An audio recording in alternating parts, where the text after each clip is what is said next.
उतना ही बोलो जुबान से जितना सुन सको कान से। नमस्कार, सुस्वागतम, वेलकम, अभिनंदन।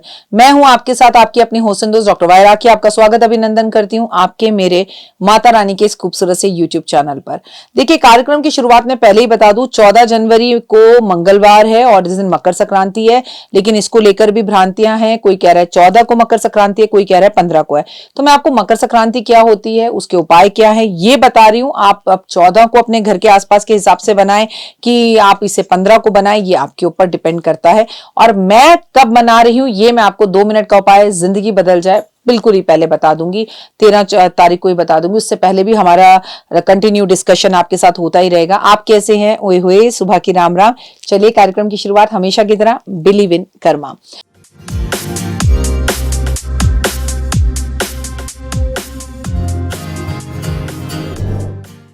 मकर संक्रांति कोई खास ऐसी बात नहीं है संक्रांति में जो आपको लगे कि क्योंकि साल में एक बार आती है तो मकर संक्रांति पे ये गंगा स्नान करो, दान करो, हमें ये करना चाहिए, हमें वो करना चाहिए। लेकिन हकीकत और सच्चाई यही है कि ये साल की पहली संक्रांति होती है।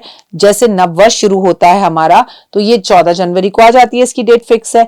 लेकिन ऐसे ही संक्रांति तो हर महीने ही होती है। मकर संक्रांति, धनु संक्रांति, मेष संक्रांति और सिंह संक्रांति, मतलब जितनी हमारी राशियां हैं, हर महीने जब सूर्य अपना राशि परिवर्तन करता है उसे संक्रांति कहते हैं। ये तिथि बेहद खास होती है, महत्वपूर्ण होती है, क्योंकि सूर्य अपना राशि परिवर्तन कर रहा है। सूर्य हमारे पिता है, हमारी आत्मा है। और अगर सूर्य जब राशि परिवर्तन करता है तो उस तिथि पर हमें दान करना चाहिए। गंगा स्नान हर संक्रांति पर हमें करना चाहिए। लेकिन इसमें क्योंकि मकर संक्रांति, मकर राशि जो है वो शनि देव की है और सूर्य देव के वो जो है बेटे हैं, तो सूर्य देव साल में एक बार अपने बेटे से मिलने उनके घर आते हैं। इसलिए मकर संक्रांति सर्दियों का और साल का पहला त्योहार भी माना जाता है ना। तो उस हिसाब से बेहद खास हो जाती है। मकर संक्रांति 2025 में सूर्य का एक राशि से दूसरी राशि में जब प्रवेश होता है उसे संक्रांति कहते हैं। साल में मकर संक्रांति का सबसे ज्यादा महत्वपूर्ण है 12 संक्रांतियों में, ये तो बिल्कुल सत्य है। लेकिन ये कहना कि केवल इस ही संक्रांति का महत्व है, ये गलत होगा। आप चाहें तो इस वर्ष से मकर संक्रांति से व्रत रखना शुरू कर सकते हैं और पूरे साल की संक्रांति पर व्रत रखिए। जब अगला साल आए या दिसंबर की आखिरी संक्रांति पर आप अपने व्रत का पारण कर दीजिए और पारण करने के बाद फिर अगले साल व्रत उठा लीजिएगा और आत्मबल बढ़ेगा, आत्मविश्वास बढ़ेगा। संक्रांत का व्रत कैसे रखें, आप गूगल पे जाकर सर्च करिए डॉक्टर वाई राखी की संक्रांत के व्रत में क्या खाएं क्या ना खाएं, डॉक्टर वाई राखी संक्रांत का व्रत कैसे रखें, तो गूगल आपको मेरी वीडियो आपके साथ शेयर कर देगा जो मैंने ऑलरेडी चैनल पे डाल रखी है।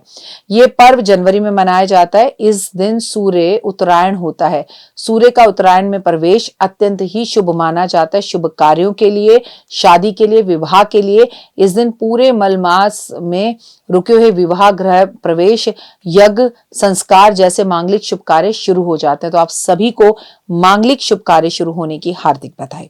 हिंदू धर्म में मकर संक्रांति का त्योहार एक धार्मिक और वैज्ञानिक महत्व दोनों ही रूप से मनाया जाता है। मकर संक्रांति पर देवों का दिन शुरू होता है। शास्त्रों में ऐसा कहा जाता है कि देवताओं के दिन अब शुरू हो गए। इससे पहले के दिनों को देवताओं का दिन नहीं माना जाता। इस साल 14 जनवरी सूर्य उत्तरायण में जा रहे हैं, अपनी गति उत्तरायण की तरफ कर रहे हैं, इसलिए उसे उत्तरायण भी कहा जाता है। दरअसल इस दिन के पर्व मनाने के पीछे बहुत सारे संदेश हैं। अब सूर्य की दशा बदल गई है। अब दिन धीरे धीरे बढ़े और रातें छोटी होने लगती हैं और मौसम में परिवर्तन दर्शाता है। ऐसा हमारे शास्त्रों में लिखा है, पर अब ऐसा होता नहीं है। मैं आपको सच बताऊं, अब के बार इस जमाने में होता क्या है, सबसे ज्यादा सर्दी मकर संक्रांति के बाद ही पड़ती है। अगर आप मेरी बात से एग्री हैं तो कमेंट्स करके बताइए। मुझे तो लगता है कि जितना आलसी इंसान मकर संक्रांति के बाद होता है उतना कभी भी नहीं होता पूरी सर्दी में। हाँ, इसका रीजन है मौसम बदल रहा है, कलयुग है और इंसानों ने जैसे पोल्यूशन फैला रखा है, तो इस तरह से मौसम में परिवर्तन तो आ रहा है। आने वाले टाइम में तो बहुत साल बाद जनवरी में गर्मी पड़ा करेगी और मई जून में सर्दी पड़ा करेगी। ये प्रेडिक्शन मैं आपके लिए अभी से कर रही हूँ। मकर संक्रांति 14 जनवरी 2025, इस दिन सूर्य उत्तरायण दिशा की तरफ चलेंगे और देश के अलग अलग जगहों पर अलग अलग तरीके से ये जो है दिन मनाया जाता है। कोई इसे खिचड़ी कहता है, कोई इसे पोंगल कहता है, कोई इसे संक्रांति कहता है, तो कहीं पर लोहड़ी के रूप में मनाया जाता है। हालांकि लोहड़ी का एक खूबसूरत टाइम 13 जनवरी फिक्स है। मैं आपको बताऊं, महापुण्य काल मुहूर्त जो है वो सुबह 9:03 से 5:46 तक है। पुण्य काल मुहूर्त जो है 9:03 से 11 बजे तक है। ये सब ऐसे काल है जब आप शुभ कार्य कर सकते हैं, दान कर सकते हैं, खिचड़ी खा सकते हैं, खिचड़ी बांट सकते हैं। और बहुत सारे जगहों पर तो गुजरात में मकर संक्रांति वाले दिन पतंगबाजी भी होती है, उसके कॉम्पिटिशन्स भी होते हैं। ओए होए, कितना खूबसूरत लगता है आसमान जब पतंग उड़ती है। ऐसा माना जाता है कि मकर संक्रांति वाले दिन स्वर्ग के दरवाजे खुले होते हैं और इस दिन जो लोगों की मृत्यु होती है वो सीधा वैकुंठ की ओर जाते हैं। इस दिन आपको पाठ जरूर करना चाहिए, दान जरूर करना चाहिए, नदी में स्नान करना चाहिए। ऐसा करने से पाप कष्ट तकलीफें दूर होती हैं। और आपको पता होना चाहिए कि इस वक्त जब मकर संक्रांति आएगी तो इस टाइम पर हमारे देश के अंदर जो है कुंभ भी चल रहा होगा, कुंभ का स्नान भी चल रहा होगा।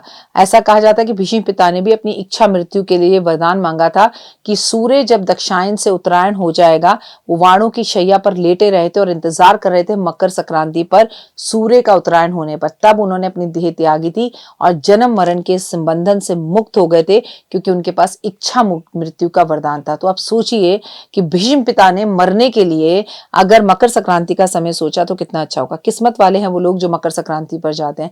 क्या आपके घर में भी कभी ऐसी कोई अप्रिय घटना है? भगवान ना करे किसी का कोई किसी को छोड़कर जाए, लेकिन क्या आपके घर में भी ऐसी कोई पुण्य आत्मा है जो इस वक्त या तो उसने जन्म लिया है मकर संक्रांति वाले दिन या इस दुनिया को, इस धरती को या मृत्यु लोक को छोड़कर गई है? तो कमेंट करके जरूर बताइएगा।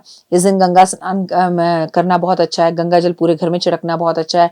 गंगा जल में काले तिल डालकर अगर आप महादेव पर अर्पण करते हैं तो कितना पुण्य प्राप्त होता है ये शब्दों में बताना मुश्किल है। मान्यता है कि इस दिन अगर आप गाय का दान करते हैं तो बहुत ही शुभ होता है। ऐसी भी मान्यता है कि इस दिन आप जो भी दान करते हैं वो 100 गुना होकर लौट कर आपकी जिंदगी में वापस आता है। तो खोल दो अपनी अलमारियां, खोल दो अपने दिल के दरवाजे, खोल दो अपने हाथ और जमकर करो इस बार दान। मकर संक्रांति वाले दिन तिल का दान करना, खिचड़ी का दान करना और गर्म कपड़ों का दान करना, गुड़ का दान करना, मूंगफली का दान करना, गजक का दान करना, चावल का दान करना, गुड़ का दान करना, कंबल का दान करना, घी का दान करना और श्री सूक्त का पाठ करना और सफेद तिल मिलाकर हवन सामग्री में श्री सूक्त का हवन अगर किया जाए तो ओए होए, लक्ष्मी घर में ठहरना शुरू कर देती है, जीवन में सुकून आ जाता है। पितरों को प्रसन्न करने के लिए मकर संक्रांति वाले दिन तर्पण छोड़ा जाता है। इससे घर में खुशहाली बढ़ती है और वंश बढ़ता है। इस दिन पेड़ पौधे जरूर लगाने चाहिए, इस दिन पेड़ पौधों की सेवा करनी चाहिए। मकर संक्रांति वाले दिन आपको प्याज लहसुन का सेवन नहीं करना चाहिए।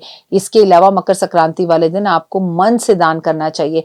कहा जाता है इस दिन 14 चीजें दान की जाती हैं, जैसे 14 जुराबें, 14 कंबल, 14 टमाटर, 14 आलू, 14 जो है केले, 14 आम, इस तरह की चीजें अगर आप 14 तिलों के पैकेट 14 अलग अलग लोगों को दान कर दें तो आपको बड़ा सुख मिलता है। और कुछ ना कर सके तो 1-1 रुपए के 14 सिक्के किसी व्यक्ति को दे दे।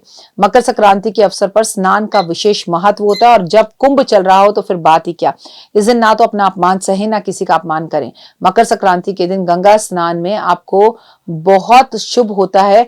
जहां पर आप ऐसे बच्चे जिनका विवाह नहीं हो रहा वो गंगा जी जाएं, स्नान करें और जो कपड़े पहनकर स्नान कर रहे हैं उसे वहीं छोड़ दें और वहां से नए कपड़े, कोरे कपड़े पहनकर आए। मकर संक्रांति वाले दिन आपको कोई नशा नहीं करना चाहिए। इसके अलावा मकर संक्रांति वाले दिन कभी भी कोई पेड़ नहीं काटना चाहिए। इस दिन आपको गुड़ और तिल खिचड़ी जरूर खानी चाहिए। इस दिन अगर संभव हो सके तो आपको ब्राह्मण और ब्राह्मणी के कपड़े देने चाहिए। मकर संक्रांति वाले दिन मंगलवार हनुमान जी की विशेष पूजा करें, हनुमान जी का नाम जरूर लें, हनुमान जी को तुलसी अर्पण करें, सुंदरकांड का पाठ करें, क्योंकि साल 2025 को टोटल जोड़ो तो नंबर बनता है 9, इसलिए हनुमान जी को खुश करना जरूरी है। और इस वक्त मकर संक्रांति पर मंगल चल भी रहा है वक्री, तो मंगल के उपाय करना, किसी को चाय पिलाना, चाय का वितरण करना, मंदिरों में झंडे लगाना, गंगा नदी के किनारे पर झंडे लगाना। ओए होए, आप मेरे चैनल को लाइक, सब्सक्राइब, शेयर जरूर करें, फॉलो करें और कमेंट्स में जय माता दी लिखें और बेल के बटन को जरूर दबाएं जिससे आपको सबसे पहले नोटिफिकेशंस मिलती रहें। कमेंट्स में जय माता दी।